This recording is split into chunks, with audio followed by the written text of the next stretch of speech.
Please subscribe Sadhguru Sai Creations.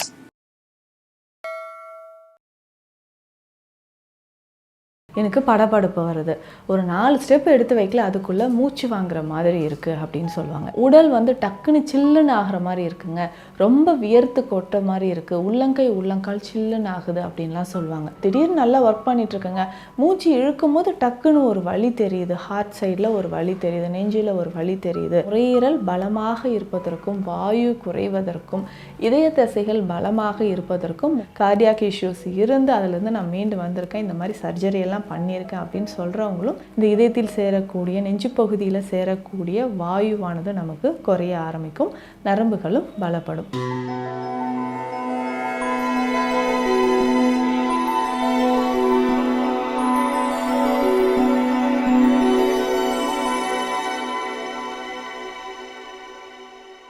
Sadhguru Sai creation viewers அனைவருக்கும் வணக்கம். நான் டாக்டர் நித்யா, சித்தா ஃபிசிஷியன். இதயம் படபடப்பு ஏற்படுறது நிறைய பேருக்கு நம்ம பார்த்துட்ருக்கோம்.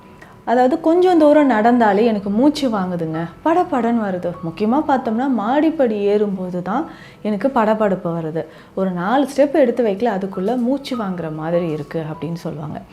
இந்த மாதிரி இதயம் பலவீனமாக இருப்பதற்கும் இந்த மாதிரி மூச்சு வாங்குவதற்கு நமக்கு நுரையீரல் சம்மந்தப்பட்டு ஏதாவது ஒரு பிரச்சனை இருந்தாலும் இந்த மாதிரி ஏற்படுது. நம்ம உடலில் ஆக்சிஜன் லெவல் குறைவாக இருக்கும்பொழுது பிராண சக்தி அப்படின்னு சொல்கிறோம், உயிர் காற்று, இந்த பிராண சக்தி நமக்கு குறைவாக இருக்கும்போதும் இந்த மாதிரியான பிரச்சனைகள் நிறைய பேருக்கு இருக்குது. அடுத்தது பார்த்தோம்னா கொஞ்சம் உடல் பருமன் அதிகமாக இருக்கக்கூடிய நபர்கள். ஸோ உடல் பருமன் ஒபிசிட்டி அப்படின்னு சொல்கிறோம் இல்லைங்களா, உடல் பருமன் இருக்கக்கூடிய நபர்களுக்கும் அடிக்கடி மூச்சு வாங்குதல் அப்படின்ற பிரச்சனை இருக்கும். ஹீமோக்ளோபின் லெவல் குறைவாக இருந்தாலும் ப்ரெக்னென்சி டைம்லேயும் நிறைய பேருக்கு இந்த மாதிரி மூச்சு வாங்குதல் பிரச்சனை இருக்கும். ஏற்கனவே நமக்கு பிளட் ப்ரெஷர் இருக்குது, ஸோ பிபி அல்லது கொலஸ்ட்ரால் இந்த பிரச்சனைகள் இருக்கக்கூடியவங்களும் பர்டிகுலராக பார்த்தோம்னா கொலஸ்ட்ரால் லெவல் அதிகமாக இருக்கிறவங்களுக்கு அடிக்கடி இந்த மாதிரி மூச்சு வாங்குதல் பிரச்சனை இருக்கும். உடல் வந்து டக்குன்னு சில்லுன்னு ஆகிற மாதிரி இருக்குங்க, ரொம்ப வியர்த்து கொட்ட மாதிரி இருக்குது, உள்ளங்கை உள்ளங்கால் சில்லுன்னு ஆகுது அப்படின்லாம் சொல்லுவாங்க. ஸோ இந்த மாதிரி மூச்சு வாங்குதல் பிரச்சனையோட ஒரு சிலருக்கு மைல்டாக ஆன்ஜைனா அப்படின்னு சொல்லுவோம், ஒரு மாதிரி செஸ்ட் பெயின் இருந்துக்கிட்டே இருக்கும், நெஞ்சு வலி. இது ரைட் சைட்லேயும் வரலாம், இல்லை லெஃப்ட் சைட்லேயும் நமக்கு வரலாம். ஆனால் லெஃப்ட் சைடில் வரும்பொழுது தான் ரொம்ப பயம் வந்து நிறைய பேருக்கு வருது, ஐயோ இது வந்து இதயம் தொடர்பான பிரச்சனைகளாக இருக்குமோ அப்படின்னு. ஸோ ரொம்ப வந்து அதிகமான வெயிட் லிஃப்ட் பண்ணி இருந்தாலோ, ஒரே சைட்லேயே படுத்து தூங்கி இருந்தாலோ, வாதம் சம்மந்தப்பட்ட பொருட்கள் நிறைய சாப்பிட்ருந்தாலோ, ஸோ அன்றைக்கி யோசிச்சு பார்ப்பாங்க, ஐயோ நம்ம காலையில் எதுவும் வாதமாக எதுவும் சாப்பிடலையே, இல்லை நைட்டு கூட எதுவும் சாப்பிடலையேன்ட்டு. ஒரு 2-3 நாட்கள் இல்லை 1 வாரம் முன்பு நம்ம எடுத்த உணவாக இருந்தாலும் அது நமக்கு சில நாட்கள் கழித்து 5-6 நாட்கள் கழித்தோ இல்லை 1 வாரத்துலேயோ நமக்கு வந்து அது வாதம் அதனுடைய விளைவுகளை நமக்கு ஏற்படுத்தலாம். ஸோ அந்த மாதிரி வாதம் அதிகமாக இருக்கும்பொழுது தான் வயிறு உப்புசம் தெரியறது, அதுக்கப்புறம் மூட்டுக்களில் வலி ஏற்படுறது, ஒரு சிலருக்கு நெஞ்சு பகுதியில் இந்த மாதிரி வாதம் சேர்ந்து ருத்ர வாயு அல்லது ருத்ர ரோகம் அப்படின்னு சொல்லுவாங்க, இதயத்தில் வந்து வாயு சேர்றதுனால வரக்கூடிய வலி.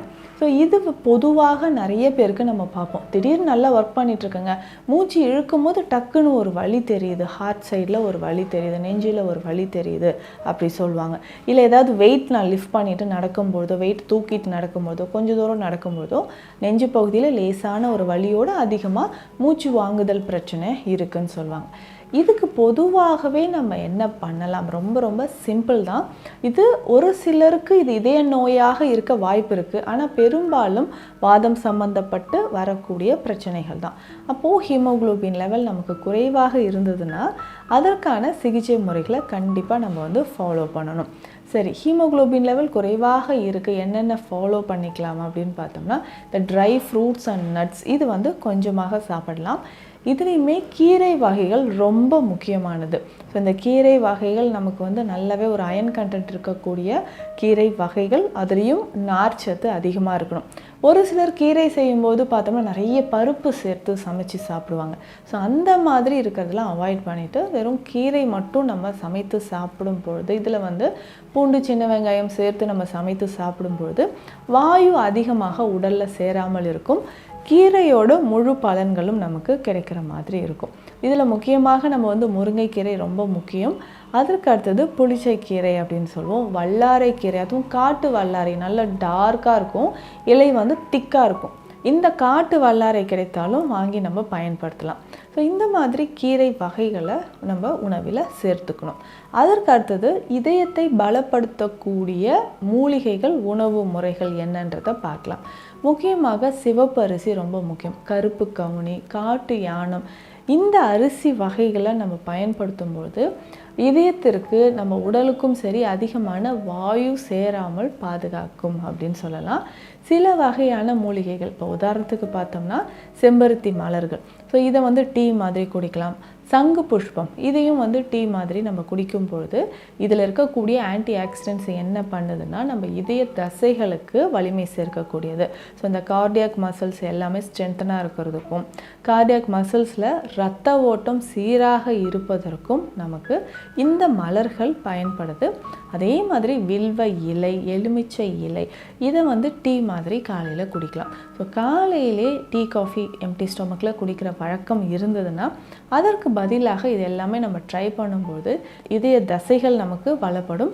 இதனோடு சேர்த்து அதிகமான நமக்கு வந்து கொலஸ்ட்ரால் லெவல் உடலில் இருக்குது, கழிவுகள் உடலில் நிறைய சேர்ந்துருக்கு அப்படின்னா அதை சரி செய்கிறதுக்கும் நமக்கு இது பயன்படுது அப்படின்னு சொல்லலாம். இந்த மாதிரி சின்ன சின்ன மாற்றங்களை செய்து கொண்டு வரலாம்.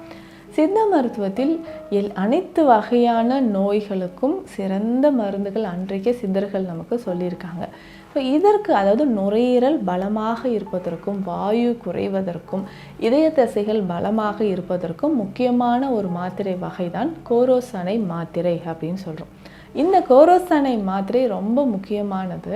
குழந்தைகள்லேருந்து பெரியவர்கள் வரைக்கும் இதயம் சம்பந்தப்பட்ட நோய்கள், நுரையீரல் சம்பந்தப்பட்ட நோய்கள், நாட்பட்டு இருக்கக்கூடிய பிரச்சனைகள், உடல் பலவீனம் இருக்குது, ஒரு ஃபீவர் வந்து எனக்கு அதுக்கப்புறம் தாங்க ஸ்டாமினா இல்லாமல் போயிடுச்சு, இந்த உடலை வந்து நான் தேற்றுவதற்கு என்ன பண்ணலாம், ஸோ இந்த மாதிரி இருக்கிறவங்க எல்லாருக்குமே இந்த கோரோசனை மாத்திரை ரொம்ப ரொம்ப முக்கியமானது.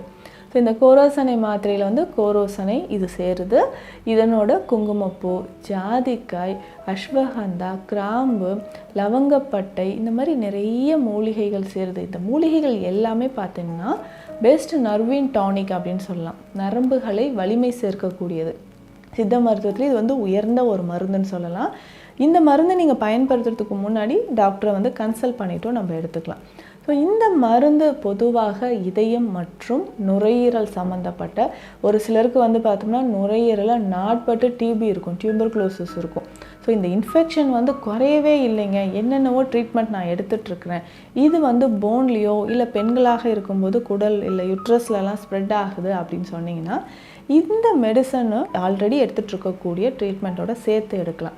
அப்போது இதயம் சம்மந்தப்பட்ட பிரச்சனைகளுக்கு இதை நம்ம தாராளமாக பயன்படுத்தும் பொழுது உடலில் வந்து ஸ்டாமினா இல்லை, வெயிட் லாஸ் ஆகிட்டே இருக்குது அப்படின்னு சொல்கிறவங்களுக்கு தாராளமாக இதை பயன்படுத்தலாம். அப்போது இதயத்தில் நமக்கு ஏற்படக்கூடிய இரத்த ஓட்டம் குறைபாடு, அடிக்கடி மூச்சு வாங்குது, இதயம் படபடப்பு இருக்குது, இல்லை ஏற்கனவே எனக்கு வந்து கார்டியாக் இஷ்யூஸ் இருந்து அதிலேருந்து நான் மீண்டு வந்திருக்கேன், இந்த மாதிரி சர்ஜரி எல்லாம் பண்ணியிருக்கேன் அப்படின்னு சொல்கிறவங்களும் இந்த மருந்தை ஃபாலோ பண்ணிட்டு வரலாம். உடலுக்கு வந்து ஒரு தேவையான அளவுக்கு அந்த உடல் உஷ்ணத்தை மெயின்டைன் பண்ணுறதுக்கும் கபத்தை குறைப்பதற்கும் இந்த மருந்தை நம்ம ஃபாலோ பண்ணிட்டு வரலாம். அதே மாதிரி நமக்கு அதிகமான படபடப்பு இருக்குனாலும் விழுதி இலைகளை பயன்படுத்தலாம். விழுதி இலை சூரணம் இருக்குது, விழுதி கற்பம் இருக்குது. இதுவுமே நமக்கு இதயத்தையும் நுரையீரலையும் பலப்படுத்தக்கூடிய ஒரு முக்கியமான மூலிகை அப்படின்னு சொல்லலாம். இதனோடு சேர்த்து நம்ம உணவு முறைகளில் நிறைய மாற்றம் கொண்டு வரணும். ஸோ நம்ம என்ன பண்ணலாம், இரவு நேரத்தில் ஒரு 4-5 பல் பூண்டு போட்டு பாலில் நல்லா கொதிக்க வச்சு அந்த பால் மட்டுமே அருந்திட்டு வரலாம்.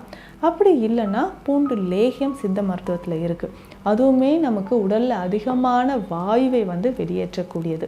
ஸோ இதை வந்து ஒரு 1/2 ஸ்பூன் அளவுக்கு தினம்தோறும் பயன்படுத்தினாலும் இந்த இதயத்தில் சேரக்கூடிய, நெஞ்சு பகுதியில் சேரக்கூடிய வாயுவானது நமக்கு குறைய ஆரம்பிக்கும், நரம்புகளும் பலப்படும். ஸோ இந்த பதிவில் நமக்கு அடிக்கடி மூச்சு வாங்குதல் இல்லை வாதம் தொடர்பாக வரக்கூடிய நெஞ்சு வலி, இதற்கு எளிய சித்த மருந்துகள் என்ன அப்படின்றத பார்த்தோம். மீண்டும் அடுத்த பதிவில் சந்திக்கலாம். நன்றி.